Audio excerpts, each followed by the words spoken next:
இதுவரைக்கும் சந்திராஸ் கிச்சனை சப்ஸ்கிரைப் செய்யாதவர்கள் ரெட் கலர் சப்ஸ்கிரைப் பட்டனை ப்ரெஸ் பண்ணி சப்ஸ்கிரைப் பண்ணிக்கோங்க. கூடவே பக்கத்தில் இருக்கிற பெல் பட்டனை ப்ரெஸ் பண்ணுங்க. எங்களுடைய அப்டேட்ஸ் உடனுக்குடன் உங்களை வந்து சேரும். Hi friends, welcome to Chandra's kitchen. இன்னைக்கு நம்மளுடைய நிகழ்ச்சியில் ஆடி பெருக்குக்கு செய்யக்கூடிய பிரசாதமான சுருள் அரிசி தான் செய்ய போகிறோம். அது எப்படி செய்யறதுன்னு பார்க்கலாம். அதுக்கு முன்னாடி ஆடி பெருக்கு அன்னைக்கு வந்து பார்த்தீங்கன்னா இது ஆத்தங்கரையில் வச்சு சாமி கும்பிடுவாங்க. நம்ம ஊரில் வந்து இப்போ சென்னையிலலாம் இருக்கவங்க ஆத்தங்கரையை தேடி போக முடியாது. சில பேர் வந்து பார்த்தீங்கன்னா குளத்தங்கரையிலையும் வச்சு கும்பிடுவாங்க. நம்ம வந்து இதை வீட்லேயே கூட வச்சு சாமி கும்பிடலாம். இது வந்து பழக்கங்கள் அப்படின்லாம் இல்லை, இது ஒரு சாமியோட பிரசாதம் தான். அதனால எல்லாருமே செய்யலாம். ரொம்ப ஈஸியாக செய்யக்கூடிய இந்த பிரசாதத்தை நீங்களும் உங்கள் வீட்டில் செஞ்சு பாருங்க. இது எப்படி செய்யறதுன்னு பார்க்கலாம் வாங்க. ஆடி மாதத்துடைய 18வது நாளை தான் வந்து ஆடி பெருக்கா கொண்டாடுறோம். இந்த ஆடி பெருக்கு பார்த்திங்கன்னா காவேரி கரையோரத்தில் இருக்கிறவங்க ரொம்ப விமர்சையாக கொண்டாடுவாங்க. இந்த பூஜையில் செய்யக்கூடிய பிரசாதம்னு பார்த்திங்கன்னா இந்த சுருள் அரிசி ரொம்ப முக்கியமான இடம் பிடிக்கும். இந்த காவேரி கரையோரங்களில் இருக்கிறவங்க மட்டும் இல்லாமல் நிறைய பேர் பார்த்திங்கன்னா புதுதாக கல்யாணம் ஆனவங்க அவங்களுடைய கல்யாண மாலைகளை இந்த இடத்துல விடுவாங்க. கூடவே பார்த்தீங்கன்னா தாலி கயிறை வந்து அன்னைக்கு மாத்திரத்தை ஒரு வழக்கமாக வச்சுருக்காங்க. புதுசாக கல்யாணம் ஆனவங்க மட்டும் இல்லாமல் பெரியவங்களும் வந்து இந்த இடத்துல தாலி கயிறு மாற்றிப்பாங்க. அது மட்டும் இல்லாமல் விவசாயிகள் தங்களுடைய நிலத்துக்கு வந்து காவேரி தாயை வரவேற்கிற விதமாக இன்றைக்கி வந்து விதை விதைப்பாங்க. பொங்கல் வச்சு ரொம்ப இதை வந்து சிறப்பாக வந்து கொண்டாடுவாங்க. சாதாரணமாகவே பார்த்திங்கன்னா ஆடி மாதத்தில் விதைக்கிற விதை நல்ல ஒரு விளைச்சலை கொடுக்கும் அப்படின்னு சொல்லி ஒரு நம்பிக்கை இருக்குது. அதனால் வந்து ஆடி மாதத்தில் வீட்டில் கூட நம்ம விதை ஏதாவது விதைக்கணும் அப்படின்னா ரொம்ப சின்ன இடமா இருந்தால் கூட ஒரு தொட்டியில் கூட நம்ம வந்து ஒரு விதையை விதைச்சோம்னா நல்லா வந்து அதுக்கான பலன் நமக்கு கிடைக்கும். இப்போ நம்ம நிறைய பேரால் வந்து ஆத்தங்கரைக்கோ அல்லது வந்து குளத்தங்கரையிலையோ போயிட்டு நம்மளால் பூஜை பண்ண முடியாது. அப்படி இருக்கும் பொழுது நம்ம வீட்டில் எப்படி காவேரி தாயை வழிபடுறது, இந்த ஆடி 18ஆம் பெருக்கை எப்படி கொண்டாடுறது அப்படின்றத பற்றி இன்றைக்கி பார்க்க போகிறோம். இதுக்காக நம்ம வந்து வீட்டில் எப்பவும் போல் பூஜைக்கு தேவையான பொருட்களை எடுத்து வச்சுட்டு அது கூடவே வந்து ஒரு பித்தளை குடமோ அல்லது செம்பு குடமோ இல்லை வந்து சொம்போ இதை வந்து எடுத்துக்கோங்க. இதில் வந்து சுத்தமான தண்ணியை வந்து பிடிச்சி பூஜை அறையில் வச்சுடுங்க. வச்சுட்டு அதுக்கப்புறம் நீங்கள் வெத்தலை, பாக்கு, வாழைப்பழம், கூடவே வந்து ஒரு தாலி கயிறு, மஞ்சள், குங்குமம், பூக்கள் இது எல்லாமே எடுத்து வச்சுக்கோங்க. தேங்காய் இது எல்லாமே எடுத்து வச்சுட்டு நம்ம இன்றைக்கி செய்ய போகிற பிரசாதமான சுருள் அரிசியும் படைச்சு நம்ம இந்த பூஜையை செய்யலாம். மாங்காய் சாதமும் பிரசாதமாக பண்ணுறது ரொம்ப விசேஷம்தான். ஆனால் நான் இன்றைக்கி சுருள் அரிசி மட்டும்தான் பண்ணியிருக்கேன். இப்போ நம்ம சுருள் அரிசி எப்படி செய்கிறதுன்னு பார்க்கலாம்.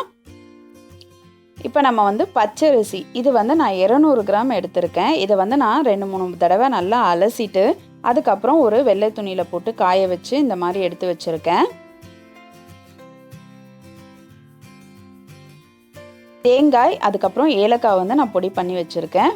வெல்லம், உடைச்ச கடலை, வேர்க்கடலை ஒரு ஸ்பூன் நான் வந்து எடுத்து வச்சுருக்கேன். இதை நம்ம வறுக்க போகிறோம். பச்சரிசி வந்து 200 கிராம் எடுத்திருக்கேன். 250 கிராம் வெல்லம் எடுத்திருக்கேன். அரை முடி தேங்காய் எடுத்திருக்கேன். இது கூட நான் வந்து 4 ஏலக்காய் போட்டு பொடிச்சிருக்கேன்.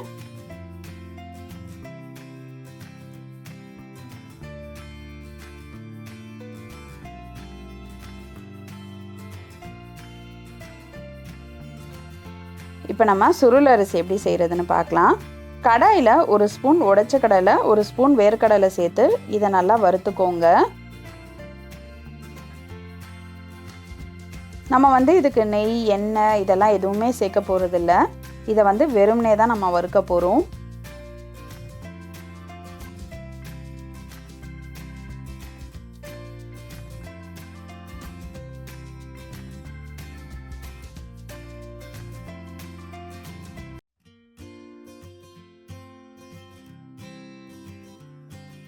இப்போ இதை நல்லா வறுபட்டுருச்சு. இப்போ இதை நம்ம ஒரு பிளேட்டுக்கு மாற்றிடலாம். அடுத்ததான் நம்ம 200 கிராம் பச்சரிசியை வந்து சுத்தம் பண்ணி வச்சுருக்கோம் இல்லையா, அதை வந்து இதில் சேர்த்து வறுத்துக்கலாம்.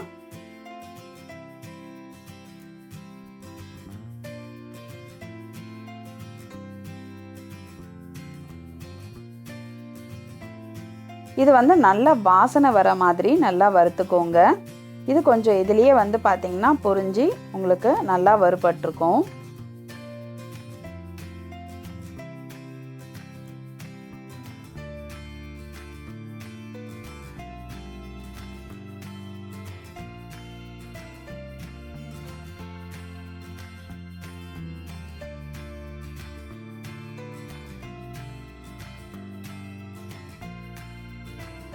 இப்போ இதை நல்லா வாசனை வர அளவுக்கு வறுத்தாச்சு.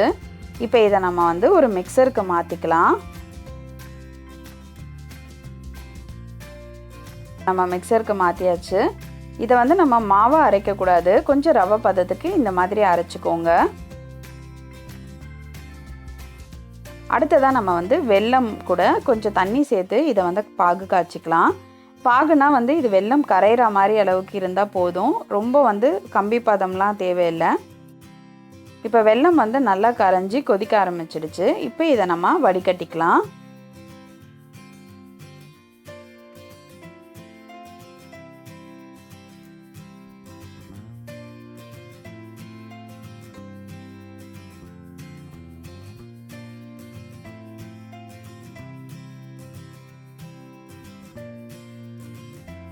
இது வந்து நான் பாகு வெல்லம் எடுத்திருக்கேன், அதனால நல்ல கலராக இருக்கு.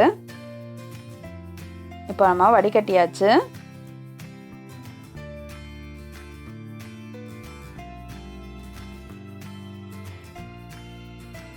அடுத்ததா அதே கடாயில் நம்ம வடிகட்டி எடுத்து வச்சிருக்கிற வெள்ளை கரைச்சலை சேர்த்துக்கலாம்.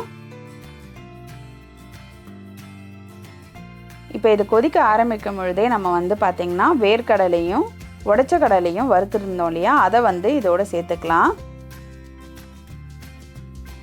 அடுத்தது நம்ம திருகி வச்சிருக்கிற தேங்காவும் பொடிச்சு வச்சிருக்க ஏலக்காவும் இதோட சேர்த்துக்கலாம். நான் வந்து அரை மூடி தேங்காய் வந்து இதுக்கு சேர்த்துருந்தேன், 4 ஏலக்காய் வந்து சேர்த்துருந்தேன். இப்போ இதை வந்து நல்லா கலந்து விட்டுருங்க.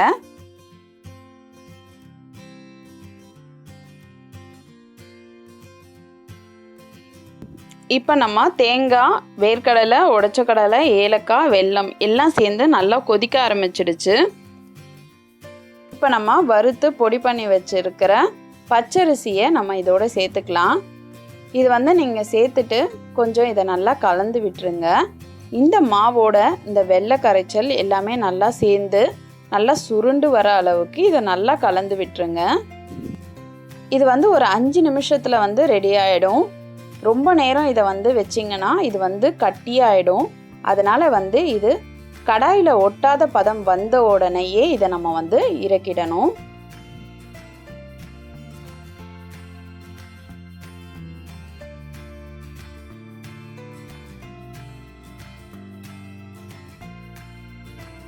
இப்போ நம்மளுடைய சுருள் அரிசி ரெடி ஆயிடுச்சு. இதை வந்து நம்ம படையலாக வச்சு சாமிக்கு பூஜை பண்ணுறது ரொம்ப விசேஷம். இந்த சுருள் அரிசியை ஒரு வாழை இலையில் வச்சு நீங்கள் படையலாக வைங்க. இது கூட நீங்கள் வெத்தலை, பாக்கு, வாழைப்பழம், தாலிக்கயிறு இதெல்லாம் வச்சு பூஜை பண்ணுங்க. இன்றைக்கி தாலிக்கயிறு மாற்றிக்கிற, அதாவது ஆடி பெருக்கு அன்னைக்கு தாலிக்கயிறு மாற்றிக்கிற பழக்கம் உங்கள் வீட்டில் இருக்கா அப்படின்னு கேட்டுட்டு அதுக்கப்புறம் நீங்கள் தாலிக்கயிறு மாற்றிக்கலாம். அப்படி இல்லைன்னா இந்த தாலிக்கயிறை எடுத்து வச்சுட்டு நீங்கள் எப்போ மாற்றுவீங்களோ அந்த நேரத்தில் இதை நீங்கள் மாற்றிக்கலாம். அதே மாதிரி நம்ம பித்தளை குடத்துலையோ இல்லை செம்பு பாத்திரத்துலையோ வச்ச தண்ணியை நம்ம என்ன பண்ணணும் அப்படின்னா, மறுநாள் காலையில், அதாவது சனிக்கிழமை காலையில் நம்ம வந்து மரத்துலேயோ இல்லை செடியிலையோ இல்லை உங்கள் வீட்டில் கிணறு இருந்ததுன்னா கிணத்துலையோ நம்ம இதை ஊற்றிடலாம். அப்படி இல்லாத பட்சத்தில் யாரும் கால்படாத இடமா பார்த்து இதை ஊற்றிடுங்க. இந்த வீடியோ கண்டிப்பாக உங்கள் எல்லாருக்கும் ரொம்ப யூஸ்ஃபுல்லாக இருக்கும் அப்படின்னு நினைக்கிறேன். இந்த வீடியோவை பற்றின ஃபீட்பேக்கை எங்களுக்கு சொல்லுங்கள். இப்போ நம்மளுடைய ஆடி பெருக்கு பிரசாதமான சுருள் அரிசி ரெடி ஆயிடுச்சுங்க. நீங்களும் இதை உங்கள் வீட்டில் செஞ்சு பார்த்துட்டு உங்களுடைய ஃபீட்பேக்கை சொல்லுங்கள். வேறு ஏதாவது உங்களுக்கு ரெசிபிஸ் தேவைப்பட்டதுன்னா நீங்கள் கமெண்ட் பாக்ஸில் அதை சொல்லுங்கள், நான் உங்களுக்காக அதை செஞ்சு காமிக்கிறேன். மேலும் இது போன்ற சுவாரஸ்யமான தகவல்களை அறிந்து கொள்ள சந்திராஸ் கிச்சனை சப்ஸ்கிரைப் செய்யுங்க. உங்களுடைய கமெண்ட் பாக்ஸில் போடுங்க, லைக் அண்ட் ஷேர் பண்ணுங்கள்.